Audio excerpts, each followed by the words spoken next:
घर से भी मोहब्बत करते हैं और रसूलुल्लाह के घर से भी मोहब्बत करते हैं। नमाज का वक्त होता है तो हम अल्लाह के बंदे अल्लाह के घर में होते हैं, और जब जिक्र मुस्तफ़ा का वक्त होता है तो रसूलुल्लाह के गुलाम रसूलुल्लाह के घर में हुआ करते हैं। सुभान अल्लाह। जिक्र भी बड़ा अच्छा और किला भी बड़ा अच्छा और मदरसा भी बड़ा अच्छा। जिक्र उस नबी का जो नबी तमाम नबियों के सरदार हैं, सुभान अल्लाह। और मदरसा वो जिस जगह नबी पाक सल्लल्लाहु अलैहि वसल्लम की अजमत, रिफात, मकाम बुलंदी को बताया जाता है, वहाँ खुदा की इबादत सिखाई जाती, वहाँ खुदा की इबादत अल्लाह के घर में की जाती है और यहाँ इबादत का तरीका सिखाया जाता है। सुभान अल्लाह। ये मदरसे ये सिर्फ और सिर्फ बोलने के लिए मदरसे नहीं, बल्कि ये दीनी किले हैं ये मदरसे। अल्हम्दुलिल्लाह इन मदरसों से कितने कितने बड़े हीरो निकले। मैं कोशिश करूंगा अगर वक्त रहा तो मैं आपको एक हीरो की तारीफ सुनाऊंगा, बम्बई के नहीं, कोलकाता के नहीं, बल्कि इन मदरसों से जो हीरो निकले हैं, जिन्हें हकीकत में हीरो कहा जाए। अगर पूरी दुनिया में हीरो का नाम अगर किसी ने रोशन किया है तो इन्हीं चार दीवारी मदरसों में पलने वाले हीरो ने मदरसे में दीन का नाम रोशन किया है। सुभान अल्लाह। मोहब्बत के साथ एक बार हाथ उठा के बोले जो सुभान अल्लाह। अब अगर सब उठा लेंगे तो कोई दिक्कत ना होगी, है दिक्कत तो नहीं होगी। हाथ उठा के बोले झुमकर सुभान अल्लाह। माशाअल्लाह। ये तो हमारे खानदानी है, ये भी और ये भी है, ये हमारा खानदानी तो है। हमारा खानदान बरादरी का जरूरत थोड़ा ही होता है। हम सब मजहब इस्लाम में है ना, तो ये हमारे सब खानदानी है, सब स्टाफ के है ना, और ये हमारी औलाद है, ये बच्चे हैं अल्हम्दुलिल्लाह, और आप हमारे बुजुर्ग हैं, तो आप भी हमारे खानदानी हैं। मोहब्बत से बोलो झुमकर सुभान अल्लाह।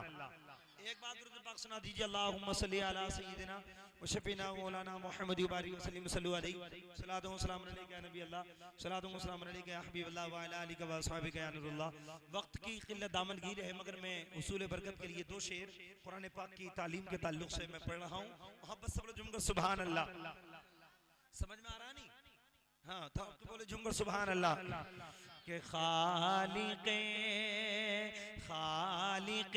आलम तेरा हम पर बड़ा एहसान है, हम पर बड़ा एहसान है। खालिक़े आलम तेरा हम पर बड़ा एहसान है, हम पर बड़ा एहसान है। खालिक़े आलम तेरा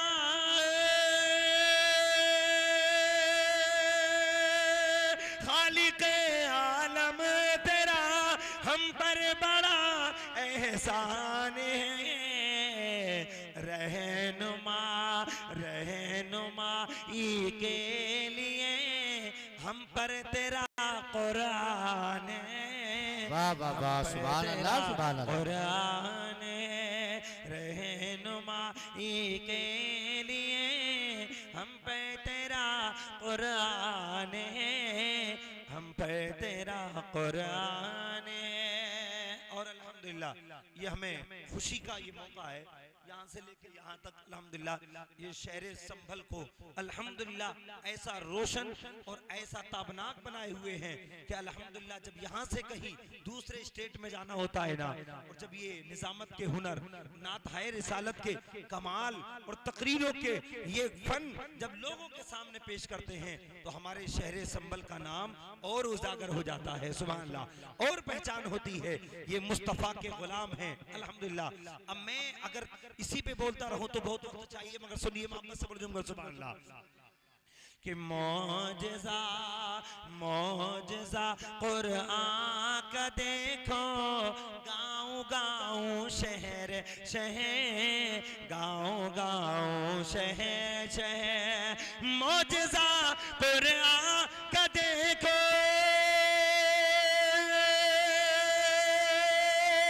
मौजज़ा कुरान का देखो, गाँव गाँव शहर हाफिज है तो कोई क़ारी कुरान, सुभान अल्लाह सुभान अल्लाह। कोई हाफिज है तो कोई क़ारी कुरान। क़ारिए क़ुरान मोहब्बत से बजूंगा सुभान अल्लाह। वक्त की किल्लत आमनगीर है और ऐसे बड़ा माशाल्लाह फनकार हमारे दरमियान मौजूद, मगर समझिए थोड़ी देर के लिए मैं आपके सामने हाजिर हूँ। मैंने आयत पढ़ी और मैंने मौजूद सुखन बनाया। अपना जो मौजूद सुखन है वो मदरसा और मदरसे में पढ़ने वाली जो किताब है जिसको हम कुरान मुक़द्दस कहते हैं। सुभान अल्लाह। कुरान पाक इसके ताल्लुक से अल्लाह फरमाता है लौ अंज़लना हाज़ल कुरान अला जबल, अगर यकीनन हम इस कुरान को किसी पहाड़ी पर नाजिल कर देते उतार देते तो लराइतहु खाशियम मुतसद्दियम मिन खशयतिल्लाह, तो यकीनन अल्लाह के खौफ की वजह से, कुरान की पावर की वजह से पहाड़ टुकड़े टुकड़े हो जाए। कुरान पहाड़ पर जाए तो पहाड़ टुकड़े टुकड़े हो जाए।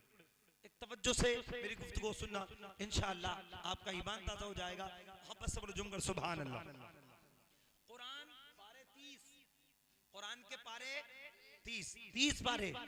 हमारा बच्चा, ये छोटे माशाल्लाह बच्चे, छोटे बच्चे, और कारी ईशान अलम साहब है हमारे सलाहपुर में भी इदारा कायम है और ये भी इदारुल उलूम इंतज़ारिया अल्हम्दुलिल्लाह, ये भी माशाल्लाह यहाँ से इल्मी गहवारा है, यहाँ से भी लोग कुरान पाक की तालीम हासिल कर रहे हैं, बच्चे हासिल कर रहे हैं। मगर मैं एक बात समझाना चाहता हूँ, अल्लाह फरमाता अगर ये कुरान किसी पहाड़ी पर नाजिल कर देते तो पहाड़ टुकड़े टुकड़े हो जाते। जानते हो पहाड़ की पावर, पहाड़ की ताकत, अंदाजा लगाओ पहाड़ क्या है। आप देखें तूफान आए पहाड़ नहीं हिलता, आंधी आए पहाड़ नहीं हिलता, समंदर अपने सैलानी को जारी कर दे ये पहाड़ अपनी जगह से टच से मच नहीं होता, पहाड़ अपनी जगह रहता है। मगर अल्लाह का कुरान कहता है अगर इस कुरान को हम पहाड़ी पर नाजिल कर देते तो कुरान की पावर की वजह से पहाड़ टुकड़े टुकड़े हो जाता। पता चला कुरान सुपर पावर है, कुरान अल्लाह की किताब है, कुरान अल्लाह का मुकद्दस कलाम है। अगर ये कुरान पहाड़ी पे जाए तो पहाड़ कुरान की पावर की वजह से टुकड़े टुकड़े हो जाए। सलारपुर के सुन्नी मुसलमानों, आसपास से हाजिरी देने वालों, आप इस बात को दिमाग में फिट कर लेना, कुरान सुपर पावर है, कुरान एक बेहतरीन अजमत वाली अल्लाह की किताब है, अल्लाह का मुकद्दस कलाम कुरान मजीद है। अगर इसको पहाड़ी पर नाजिल कर देते अल्लाह फरमाता है तो पहाड़ टुकड़े टुकड़े हो जाता। अब मुझको बताइए अगर ये कुरान पहाड़ी पे जाए तो पहाड़ टुकड़े टुकड़े हो जाए, मगर हम देखते हैं दारुल उलूम इंतज़ारिया में हमारे 10 साल का बच्चा कुरान पाक को सीने में महफूज कर लेता है। मौलाना रागिब साहब के सामने, मौलाना शान आलम साहब के सामने, मौलाना नफीस साहब के सामने एक 10 साल का बच्चा कुरान का नाजरा भी करता है और कुरान का नाजरा करके कुरान पाक के 30 पारे सीने में महफूज कर लेता है। मुसलमानों सोचो ये कुरान है, अगर पहाड़ी पे जाए तो पहाड़ टुकड़े टुकड़े हो जाए, मगर ये कुरान हम बच्चों के सीने में आता है तो फिर सीना क्यों नहीं फटता, सीना क्यों रेजे रेजे नहीं होता, हमारा सीना क्यों टुकड़े टुकड़े नहीं होता। यार कुरान है, पहाड़ पे जाए, वो पहाड़ के जिस पहाड़ के सामने तूफान आ जाए पहाड़ ना हिले, तो समंदर अपने सैलानी को करे तो पहाड़ अपनी जगह से ना हिले, इतना पावरफुल पहाड़ कुरान की वजह से टुकड़े टुकड़े हो जाता है। मगर ये कुरान हम बच्चों के सीने में आ जाता है, हमारा सीना क्यों नहीं फटता, हमारा सीना क्यों टुकड़े टुकड़े नहीं होता। आप अंदाजा लगाएं अगर 10 साल के बच्चे को तूफान आ रहा हो और दूसरी मंजिल पे खड़ा कर दो तो तूफान के झोंके ऐसे होंगे कि हमारे 10 साल के बच्चे को तूफान अपनी लपेट में ले सकता है। 10 साल के बच्चे का वजूद नहीं था जो तूफान को झेल ले, आंधी को झेल ले, पानी को रोक ले, तूफान को रोक ले। ये बच्चा कुरान के 30 पारे महफूज कर लेता है, मगर वो पहाड़ जो तूफान से टक्कर ले सकता है, वो पहाड़ आंधी से टक्कर ले सकता है, वो पहाड़ समंदर से टक्कर ले सकता है, मगर उसके बावजूद पहाड़ पे अल्लाह फरमाता है अगर ये पहाड़ पर नाजिल कर देते तो पहाड़ टुकड़े टुकड़े हो जाता। कैसे पता चलेगा? जिस इंसान के बच्चे में ताकत नहीं, तूफान से टक्कर ले ले, ये तो कुरान के 30 पारे महफूज कर लेता है, और जिस पहाड़ में टक्कर लेने की ताकत है तूफान से भी, समंदर से भी, तमाम चीजों से ताकत है, मगर वो कुरान की पावर को झेल नहीं पाता। आप सोचेंगे ये कैसे हो सकता है? मैं आपको दुनिया की मिसाल देता हूँ, सुभान अल्लाह। ये दारुल दारुल उलूम इंतजारिया है, ये भी मस्जिद है। सलारपुर में बहुत सी मस्जिदें हैं। मौलाना राग़िब साहब बैठे हैं, मौलाना नफीस साहब बैठे हैं, कारी शान आलम साहब बैठे हैं, जनाब शायर इस्लाम सैफुल्लाह साहब बैठे हैं। जिस जलसे में जाते हैं, जलसा बगैर रोशनी के नहीं होता, रात में हो उजाले की जरूरत पड़ती है। मगर सोचो सलारपुर की मस्जिद हो या ये मस्जिद हो या दारुल उलूम इंतजारिया हो, रात का वक्त हो, इस मदरसे के अंदर अंधेरा हो जाए, उजाले के लिए जरूरत पड़ेगी कि हमको बिजली के करंट की जरूरत है, जनरेटर के करंट की जरूरत है।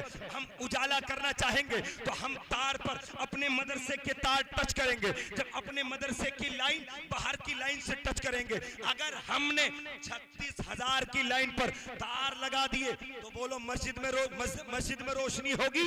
नहीं हो सकती। 36,000 से डायरेक्ट अगर ताल्लुक करेंगे तो न फ्रिज चल सकता है, न वॉशिंग मशीन चल सकती है, न कूलर चल सकता है, न ट्यूबलाइट चल सकती है, कुछ नहीं चल सकता। इसलिए कि डायरेक्ट हमने अपना कनेक्शन 36,000 से कर दिया। अगर वही 36,000 की लाइन घूमते घूमते गांव सलारपुर में एक ट्रांसफार्मर रखा है, उस ट्रांसफार्मर से 36,000 की लाइट जब उसको टच होती है और टच होने के बाद वो ट्रांसफार्मर 36,000 की लाइन को, 36,000 के करंट को अपने सीने में महफूज करता है। वो ट्रांसफार्मर का काम होता है। वो पावर चाहे 36,000 हो, वो पावर चाहे 11,000 हो, ट्रांसफार्मर का काम है। ट्रांसफार्मर ने उस ताकत को अपने सीने में झेला और फिर दूसरी तरफ को सप्लाई के तार निकले। अब वो तार निकल के अब जो दूसरे तार आए सप्लाई के जरिए, जब दूसरे तार आए, अब उन तारों पे हमने मस्जिद का कनेक्शन किया तो लाइट भी चल रही है, समरसेबल भी चल रहा है, फ्रिज भी चल रहा है, वॉशिंग मशीन भी चल रही है। मुसलमानों बिल्कुल इसी तरीके से कुरान सुपर पावर है। अगर ये कुरान हमारे सीनों में डायरेक्ट आता, हमारा सीना भी छल्ली हो जाता, हमारा सीना भी कुरान की पावर को झेल नहीं पाता। मगर इस कुरान की पावर पहले मुस्तफा के सीने से टच हुई है।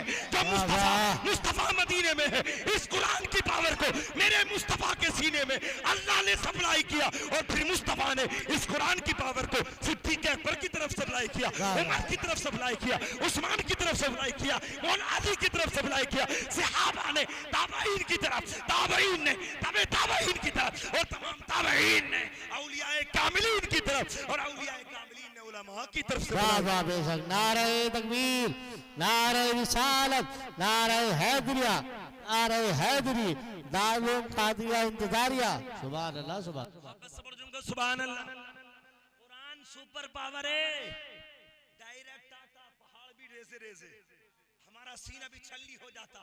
मगर ये कुरान हमारे सीने में डायरेक्ट नहीं, पहले इस कुरान की पावर को अल्लाह ने मुस्तफा के सीने में पेवस्त किया। सुभान अल्लाह। ये कुरान पहले नबी के सीने में, फिर मेरे मुस्तफा ने सहाबा की तरफ सप्लाई किया। सुभान अल्लाह। और जब कुरान की पावर मुस्तफा के सीने से और ट्रांसफर होके सहाबा की तरफ, सहाबा से ताबईन की तरफ, अहले बैत की तरफ, तब ताबईन की तरफ और औलिया किराम की तरफ और औलिया किराम से उलमा की तरफ और उलमा से हम सीने में, हम बच्चों के सीने की तरफ सप्लाई हुआ। सुभान अल्लाह।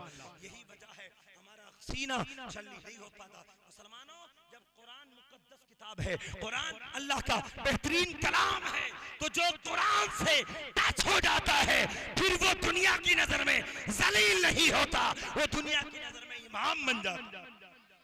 अभी मैं आपसे पूछना चाहता हूँ, तवज्जो मेरी तरफ। ये बच्चे बैठे हैं, अभी तो बहुत छोटे बच्चे हैं, आज बहुत अल्लाह माफ करे बीमारी आ गई। अगर मदरसे के बच्चों को देख लिया जाए तो हमारे अमीर टाइप के लोग, मालदार टाइप के लोग उन बच्चों का सलाम का जवाब देने में बेइज्जती महसूस करते हैं। मगर खुदा की कसम मैं तुम्हें सुनाना चाहता हूँ इन मदरसों का किरदार क्या है, मैं तुम्हें सुनाना चाहता हूँ इन मदरसों का मायार क्या है, मैं तुम्हें सुनाना चाहता हूँ इन मदरसों का काम क्या है। चार दीवारी के बीच आंगन में पढ़ने वाले ये बच्चे, आप जानते हो, एक वो बच्चा हो जो मालदार का हो, एक वो बच्चा हो जो यतीम बच्चा हो, किसी छोटी बना, अल्लाह माफ करे, किसी छोटे कबीले से ताल्लुक रखे, उसके बाप का साया भी उसके ऊपर ना हो, पूरे मोहल्ले में, पूरी बस्ती में उसके बाप की को इज्जत ना हो, अगर वो बेइज्जत बाप का बेटा अगर मदरसे में आके मौलाना नफीस साहब के सामने, मौलाना शान आलम साहब के सामने, मौलाना रागिब के सामने जब वो कुरान पढ़ता है, बेशक यतीम बच्चा था, किसी मजबूर का बच्चा था, किसी फकीर का बच्चा था, किसी लाचार और मजबूर का बच्चा था, किसी गरीब मजदूर का बच्चा था, मगर जानते हो जब वो बच्चा मदरसे में आके कुरान पाक का हिफ्ज कर लेता है और कुरान पाक का हाफिज बनने के बाद जब हद्दे बुलूगत को पहुंच जाता है, 15 साल की उम्र हो जाती है, और इत्तिफाक से मौलाना रागिब साहब की मस्जिद के अंदर अगर जोहर की नमाज का वक्त हो और मौलाना रागिब साहब इमाम साहब वक्त पे मौजूद ना हो, नमाज पढ़ने के लिए तमाम नमाजी चाहेंगे यार जमात हो जाए तो अच्छा है, तो तमाम नमाजी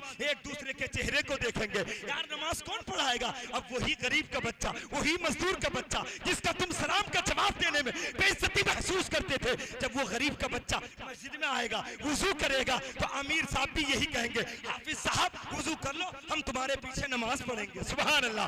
अब वो गरीब का बच्चा है, वो मजदूर का बच्चा है, वो लाचारों मजबूर का बच्चा है, मगर वो आ गया, हाफिज कुरान बन गया। हाफिज कुरान बन के उसने वुजू किया, वुजू करके सुन्नतें पढ़ी, और सुन्नतें पढ़ के जब वो मुसल्ले इमामत पे पहुंचा, गरीब का बच्चा था, लाचारों मजबूर का बच्चा था, मगर इस सलारपुर में, इस शहर संभल में नहीं बल्कि पूरी दुनिया में जहां जहां मुसलमान रहते हैं, अगर गरीब का बच्चा मुसल्ले पे आ जाता है तो अमीर ये नहीं कहेगा पीछे गरीब के खड़ा हूं, अमीर ये नहीं कहेगा मैं गरीब के बच्चे के पीछे खड़ा हूं, बल्कि अमीर भी यही कहेगा पीछे इस इमाम के खड़ा हो। अगर दादा आएगा कहेगा पीछे इस इमाम के खड़ा हो, अधिकारी आएगा कहेगा पीछे इस इमाम के खड़ा हो। मैं पूछना चाहता हूं, वो गरीब का बच्चा था, उसे इमाम किसने बना दिया? पता चला जब तक वो गरीब था, वो गरीब था, मगर जब उसके सीने में कुरान आ गया तो अब वो गरीब नहीं, पूरी दुनिया का इमाम बन गया। सुभान अल्लाह, सुभान अल्लाह, बहुत अच्छे, वाह वाह वाह, माशाअल्लाह, सुभान अल्लाह। मोहब्बत से बोलो जुमका सुभान अल्लाह, तड़प के बोलो या रसूल अल्लाह। ये गरीब जाहिर में तो गरीब है, मगर जब इसने कुरान पाक को सीने में महफूज किया ना, तो अब ये गरीब नहीं, ये मालदारों का इमाम बन गया, कारियों का इमाम बन गया, हाफिज कारियों का इमाम बन गया, दादा का इमाम बन गया। आखिर में वक्त की किल्लत दामनगीर है, इंशाल्लाह कभी और वक्त मिलेगा तो मैं आगे लब कुशाई करूंगा, एक हदीस पाक, उसके बाद गुफ्तगू खत्म। मोहब्बत से बरजूम कर सुभान अल्लाह। ईमानदारी से ये उलमा बैठे, हुफ्फाज़ व कुर्रा बैठे, आप भी माशाल्लाह तमाम हाजी नमाजी लोग बैठे, मगर एक बात बताइए, अगर मैं मौलाना सैफुल्लाह साहब की तारीफ करूं तो आप कहोगे आपका ताल्लुक है, आप इनकी तारीफ नहीं करेंगे तो किसकी करेंगे? मैं इन तमाम आइज़ा अक़रबा अहिब्बा से किसी की भी तारीफ करूं, आप कहेंगे आपके स्टाफ का मामला है, एक दूसरे की तारीफ करते हो, मगर ईमानदारी से जलसे मुस्तफ़ा में आने वालों एक बात याद रख लो, जब मैं किसी की तारीफ करूंगा हो सकता है वो मेरी नजर में अच्छा भी हो और तुम्हारी नजर में बुरा हो, जिसको तुम अच्छा समझो हो सकता है वो तुम्हारी नजर में अच्छा हो लेकिन मेरी नजर में अच्छा हो। मैं जिसे अच्छा कहूं मौलाना रागिब की नजर में जरूरी नहीं वो अच्छा हो, जिसे आप अच्छा कहें जरूरी नहीं वो मेरी नजर में भी अच्छा हो, क्योंकि मैं जिसे अच्छा कहूंगा मैं उसे अच्छा कहूंगा जिसे मैं अच्छा जानूंगा, आप उसे अच्छा कहेंगे जिसे आप अच्छा जानेंगे। मगर ईमानदारी से बताओ, जिसे नबी अच्छा कह दे क्या वो बुरा हो सकता है? बोलो, नबी जिसे बुरा कह दे वो किसी की नजर में अच्छा नहीं, और नबी जिसे अच्छा कह दे वो किसी की नजर में बुरा नहीं। अब फैसला छोड़ो हदीस पाक पे, मोहब्बत से बोलो झूम कर सुभान अल्लाह।